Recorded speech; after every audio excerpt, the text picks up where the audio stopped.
Bonjour. L'art de bien communiquer réside dans le fait d'aborder cet outil marketing avec méthode.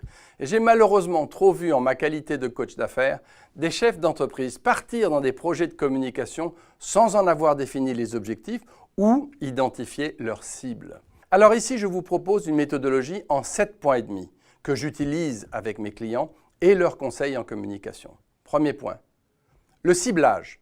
On ne captive pas des lectrices de L en parlant de foot. Aussi caricaturale qu'elle soit, cette formule met le doigt sur l'importance de connaître le public auquel on veut adresser des messages qui sauront l'intéresser. C'est le travail le plus important, bien connaître ses prospects ou ses clients. Deuxième point, l'offre. Ce que vous avez à proposer doit correspondre à un besoin, à une attente, consciente ou pas, à une demande de vos prospects.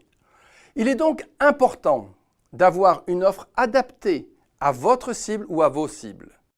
Troisième point, les messages.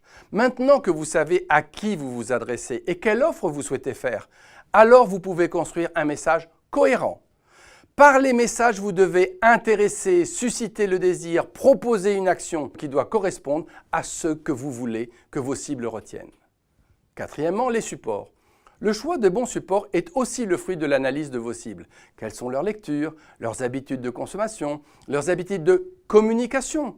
Où trouve-t-on ces personnes? Les lieux privilégiés, etc. N'oubliez pas que le ton d'un message change aussi selon le support que vous choisirez. Cinquièmement, le plan d'action.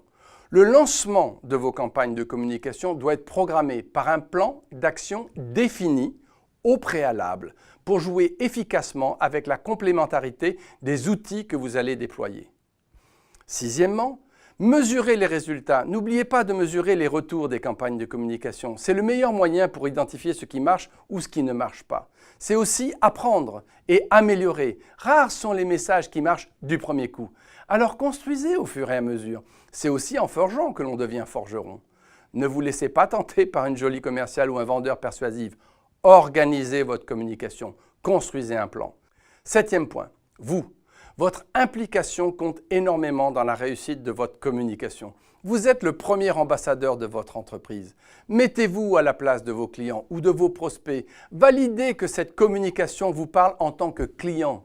Ne vous faites pas plaisir. Le but est d'attirer l'attention de votre consommateur et de provoquer l'acte d'achat.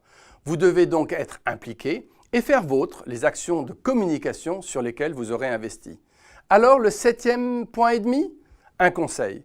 Communiquer avec méthode compte pour une bonne part dans les résultats que vous allez retirer de vos opérations de communication. Alors, attachez-vous les services d'un bon spécialiste qui saura traduire votre expertise de votre marché en termes de communication. Conseil de coach. Passez à l'action.